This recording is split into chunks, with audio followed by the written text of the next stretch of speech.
let's start out with The Rip. A group of Miami cops discovers a stash of millions in cash, leading to distrust as outsiders learn about the seizure, making them question who to rely on. A lot of money at stake here in this crime thriller directed by Joe Carnahan, who has done a slew of movies over the years. Some people like him, some people don't. He did one last year, which was god-awful, doesn't really describe it. Shadow Force. I liked it more than you did. It wasn't good. Don't get me wrong. Yeah, not a good. Yeah. It was not well received across the board. No, it was not. Put it that way. I'm probably The Gray, also the A-Team, a movie that I don't think is very good, but I somehow have like fond memories of just because of like what it is. Like it's not. I don't think the A-Team's very good, but it's like a fun enough stupid time. But he's back for this one, hour and 43 minutes long, released only on Netflix, not in theaters. Matt Damon, Ben Affleck, Stephen Yeun, Tiana Taylor, Sasha Cale, Scott Adkins, Kyle Chandler, Nestor Carbonell, one of my favorite small actors. He actually saw recently. So if you don't know that name, you might know him. He's in a bunch of random stuff, but I think of like the most popular movie he's in, probably The Dark Knight and The Dark Knight Rises. He actually recently mentioned how people say, "Are you wearing eyeliner?" Because that is like he's got those very distinct like eyelashes. He also has Kenjac with all this a fantastic role in the morning show. Oh, great! As with most roles in that show, he is both a villain and a hero. They can't ever really decide who is good and who is bad. He's in this very briefly. 70%, 83 and 70% split on Rotten Tomatoes, 6.9 IMDb, 64 Metacritic, 3.2 Letterboxd. We'll start with Kenjac. What did you think of The Rip, and what score did you give it? So I think that this movie is like to me, like the most 65 out of 100 movie that's ever existed. To me, it's like the most like whatever the Mendoza line is for Netflix movies. Like this is like just there, like right above like what you like expect. I think because their expectations, I would say, are typically kind of lower. I think there's things that it does right and there's things that it does wrong. I like the story. I like most of the dialogue and the action. I just think there's like little execution things and creative decisions that I don't think totally work. But they're very little things that would take it this from being like, oh yeah, that was a fun time of a movie to having like the sort of like cult like fascination that you get with a movie like Den of Thieves. Like that's what I wanted this movie to be. Like after watching the trailers and stuff, I'm like, I want this to be Den of Thieves, like a movie that like you talk about with your boys, like, oh, you've seen Den of Thieves? Like as a fun fucking a dude's rock action movie or something like that. That's what I wanted from this. I don't think it gets there. But it's definitely like right above that Mendoza line. I want to get into more specifics, but I think that we can probably get into more of that a little bit later. But I'm at a solid 65 out of 100 for The Rip. Gooch, what'd you give it? Yeah, Kenjac, if you saw me laugh when you gave your score, it's because I also gave this a 65. You're right. This is the most 65 out of 100 movie that I think I've seen in quite a while. It really doesn't reinvent the wheel. And like I said, Jeff, I was a little nervous going in because these big budget action movies that Netflix pumps out are hitting at such a low rate. And I think it's because they try to do way too much. This doesn't. This has an all-star cast and it plays into that. It's really just Damon and Affleck. There are a lot of other big players on the board, but it's Damon and Affleck running like a two-man weave the whole way through. And their chemistry is just so good. They know how to play off of each other brilliantly. So it doesn't try to do too much, lets them shine. And then the other part that I really like, and Damon and Affleck, stick around for the interview. I hope you do, because they talk about the back end of making this movie, which I think is just a really, really, really awesome thing. And I try not to let the behind the scenes stuff affect the scoring of a movie, but this is going in the positive direction. I would love to see more movies do what they do here. So 65 out of 100. Good time. I was pleasantly surprised. Klemmer. Yeah. Make this 3 in a row. This is absolutely a 65 out of 100 movie. This is like, I'm recommending this movie, but this is like the most mildest recommendation I can make, if that makes any sense. This movie is just so bizarre to me. It's, you know that meme of the Porsche in the trailer park? Like, that's what this is. You have an unbelievable cast. Like, literally all-star cast. And not even all-star in, like, fame, but all-star in talent. Like, these are really talented actors and actresses that you love seeing in movies. In this movie that you kind of feel like they're, like, slumming it. I'm not a Joe Carnahan fan. I think he makes a lot of poor choices in previous movies he's done, and this movie.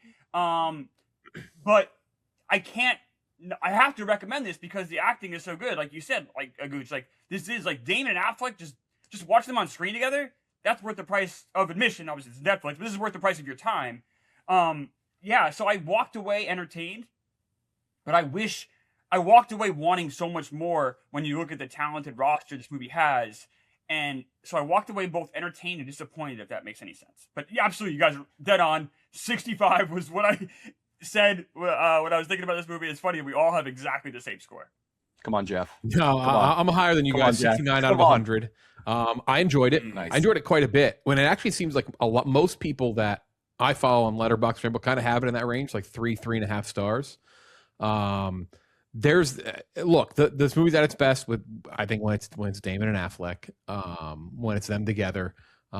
They do a nice job with misdirection, but I think not overworking the misdirection too, like kind of leading you there without, because like I do think as fun as, you know, I'll use a Matt Damon movie, Ocean's 11 type reveals are, I think sometimes it's good to lead you to water a little bit so it doesn't seem convoluted and you kind of buy into it and then reveal other things as it happens.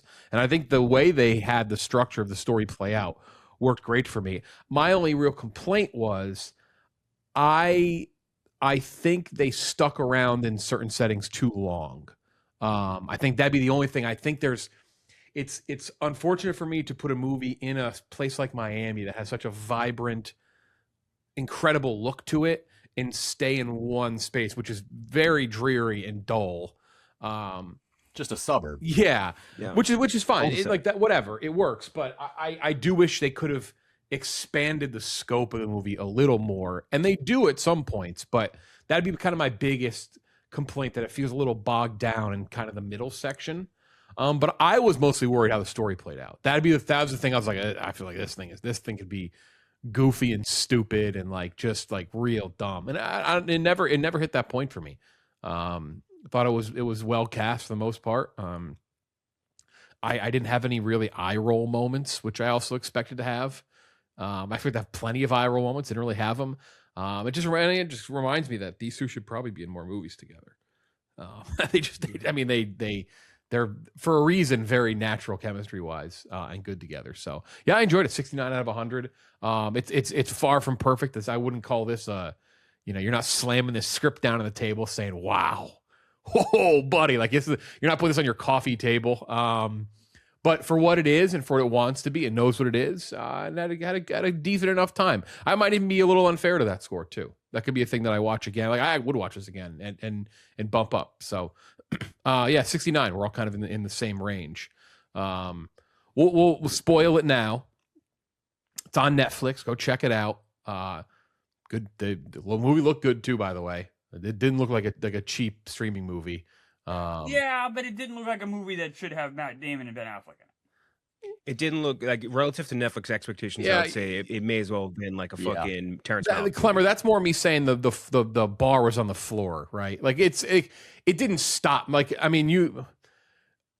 guess I watch a lot of streaming movies, but there's times where you're like, oh boy, and I don't think I ever hit that with this movie.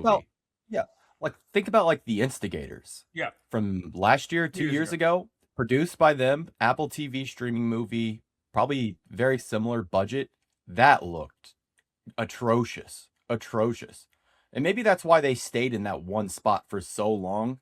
That was probably their cheapest location. Easiest thing to do. Yeah. This kind of felt at times cheap to me. And like cheap compared to like who was involved in this movie. Like that whole second act, we're at the house the whole time.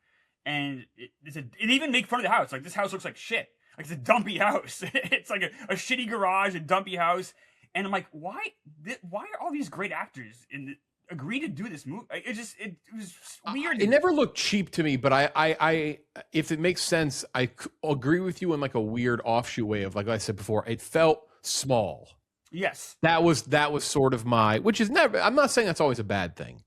I'm not saying this needs, you don't need fucking portals opening up and Casey Affleck's popping. Like it doesn't need to be, a huge thing, but it could have been, I don't know. I just think it could have used the landscape a little more. So like White Bad Boys. Like I thought we were going that direction at one point. Yeah. I mean, when it first started, Now I'd seen the trailer enough, and I saw the behind the scenes when they at the what's the Netflix thing? Tudum, their big upfronts. Yeah, which remember that's the shout out to Kevin Spacey. That's him doing the fucking ring on the desk. Insane that's what that is. Still, I'll never get over that. The movie gets twisty. So anyway, I knew what the movie would look like. I knew it was going to be fucking Miami Vice. Like I knew they were going to be in white suits rolling out, in neon synthwave.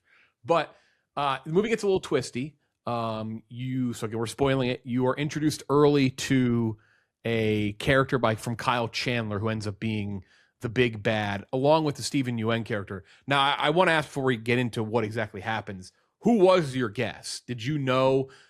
They try to make it seem like Matt Damon's character is corrupt and all that, and I think it's pretty clear he's not going to be. I think that's pretty obvious.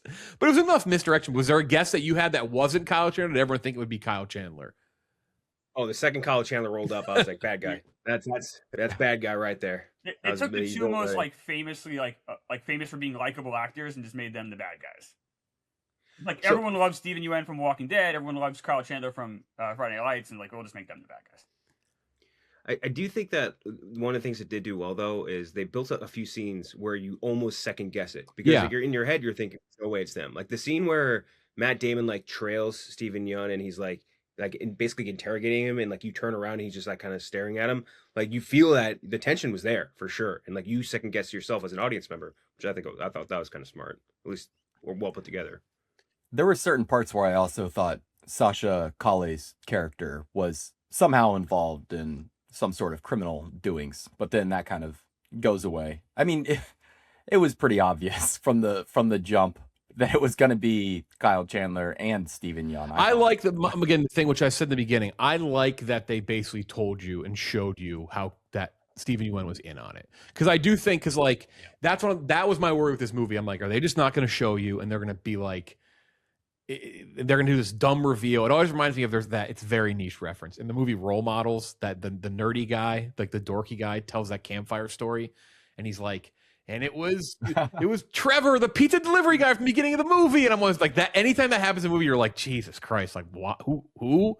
Why? I was worried we were going to get that, and I like that they kind of led you to UN, and they kind of tell you, it makes you, like Kenjac said, second guess maybe a little bit, but the pieces are there where it all tied together fine, which was a big thing for me, because I was like, I would have bet the house this movie would have had a stupid reveal at the end of it. I'd have been like, this, come on. It'd have been like the partner of Affleck's character's brother from the beginning of the movie. You're like, what the fuck? So I like that enough. I thought the reveal of that it was Kyle Chandler behind it all, and they're going for the money, and Matt Damon led people astray, gave different numbers and stuff. I thought it all played out nicely, because I assumed that would have been a disaster. That was my guess. Affleck's brother looked just like Affleck. That was great casting. Scott Adkins, he's one of the. Did anyone else think it? Did anyone else know right? Because they don't mention it right away. I was like, that looks like he's just like Affleck's. I was annoyed. I'm like, why would you cast someone that looks just like Ben Affleck? Yeah. Yeah, it was a great that was a great call on their part. They look perfect together. He's like the grizzled brother and then the buttoned up brother. That actually reminds me of one of my issues with it, which I'm curious if you guys agree. I think this movie had too many characters. You know what I mean? I think when you have a police movie or police show, you can't all be the kooky one. You can't all be the weirdo or the off kilter, not buttoned up guy. You need, I think in my head anyway, with police stuff, you need a lot of straight laced guys and a few oddballs, guys that are going against the grain. You can't all be that. And I feel like this cast, their main group of cops, they were all that. Yeah, they tried to stress hard this. We're TNT, we're the misfits. That's what they tried to really stress. They were all like, I'm not your regular cop. I think at least 50% of them should be regular cops. The rest of them can be the weirdos, but you need to be a little bit more normal. I also didn't buy that they were all this tight unit. I know they tried to establish that when they were all just sitting in a garage in fold-up chairs, but that didn't really do it for me. I didn't really believe the camaraderie, because the second they get to that house, no one's trusting anybody. You can tell there's just amazing amount of mistrust. So that kind of makes it so all right, so they're not that tight after all. I'm kind of flabbergasted that these people agreed to do this script. It's 5 Oscar nominees on the cast. And they read that script and they're like, this is the movie we're going to spend our time doing? And then we're going to have Joe Carnahan direct it? I just don't understand. I mean, I guess if Damon and Affleck go on first, right, and you're like, hey, you want to come do a cop movie with Matt Damon and Ben Affleck? They're like, yes. Sure, but why would Damon and Affleck agree to it? They're boys with Carnahan. Well, I know Affleck did Smoking Aces back in the day. Yeah, but like, I don't understand. But I mean, whatever. It was fun enough. Another thing that annoyed me, and I don't know if you guys agree with this also, but one thing it kind of erupted or disrupted the flow was every time they would like have some insane gunfight, whatever, like someone just gets shot, whatever, like, all right, time to go count the money again. Like that to me, like, was very frustrating. When she was counting the money after getting shot, I was like, what the fuck? I go, like you guys are under siege. Like this should be like warfare, for example, like when you're stuck in this tight quarters thing. But imagine warfare, but none of the guys trust each other. Like that is a very compelling thing. But when you stop what you're doing to like in what should be one of the scary situations you think of, just like, all right, time to count more money. It's like that. I don't know. Just that frustrated me a little bit. You know what would have been great if Ben Affleck just pulled a pair of like little glasses out of his back pocket and put them on. Christian, it's like the accountant shows up. He just looks at the stack. Oh, it's all tied in. That's 32 million. Yeah. Starts talking all weird, like. But Chris, when you say like, why would they do this? Have you considered that like maybe Ben and Matt just like wanted to do like a buddy cop movie, like, and Netflix gave them the bag to make it. Like, this is better buddy cop script out there. There wasn't a better cop. Buddy cop. I don't know but see, I don't know. I think what Gooch said is the key there. Was there an easy green light from somewhere just to do it and make it happen and not have to jump through hoops and do a bunch of bullshit? That I get. Now they also produced this, right? So like maybe that they got, Netflix gave them, an offer they kind of couldn't refuse from that end of it, and it's like, all right, it's a very cool deal. Yeah, they hope to Ben is much more well-spoken than any of us, and he'll break it down in our interview. But basically, it's kind of like a profit sharing, or I don't know how to really put it into words, but everyone on the cast, not just the above the line, but the below the line, the caterers, the grips, the best boys, the electricians, everyone. If it hits certain numbers, everyone gets a bonus. Like that's very cool. Everyone, 1,200 people, awesome. On that crew. Yeah. I think there's also probably an interest, and these two have done a ton of interviews in the last week or so. I think there's probably there's a clear interest from these guys in the industry, in streaming, and these two have not been on a lot of things on platforms. And I assume there's an attraction there to maybe try and like figure it out and do it the right way. And I don't know. I could see that as well. So, I think it's enjoyable and knows what it is, and I think for what it is, it's good. Now I don't go and expect anything. I think unbelievable, but like it's a good time. I enjoyed watching it. And honestly, if it was on again somewhere, and I'd probably keep it was fun enough. Mm-hmm. And every time they're on screen together, it rocks. Yeah, like it's really good. That's what you get for like 40 plus years of chemistry or whatever. You just get like that incredible back and forth between them. They're really, really good. Yeah. It just feels so natural. Like even if the setting and the stuff going on is so bizarre around them, just like having those two in a room makes it so much more grounded. Do you think it's be better if it was Boston, or would that be just doing the town again? Yeah, it's better to be somewhere else. Yeah, that is a tough thing. Is that you're always just infringing on. You could have had this in Omaha though. Like you didn't need to have this in Miami. Like Jeff said, like you're not really using Miami. Well, it's a true story, Chris. Yeah, it is. They really did this. Right. There's no way this is a true story, right? Heavily embellished. Did anyone Google if it's good to be a snitch in South Florida? I was like, do you really get that much money for being a snitch? It's kind of fascinating. Was it 20% of the haul or something? Like what the fuck, dude? $4 million. I'd be on top of that in a second. It's crazy. We all enjoyed it. Good enough time. Don't expect to have your fucking doors blown off by it. You're not gonna go running out and being like, this has staying power for the year. Like it's not that, but it's a good time. And I if you like this kind of buddy cop and you like Matt Damon, Ben Affleck, I think definitely check it out. Give it a watch. That is The Rip on Netflix now.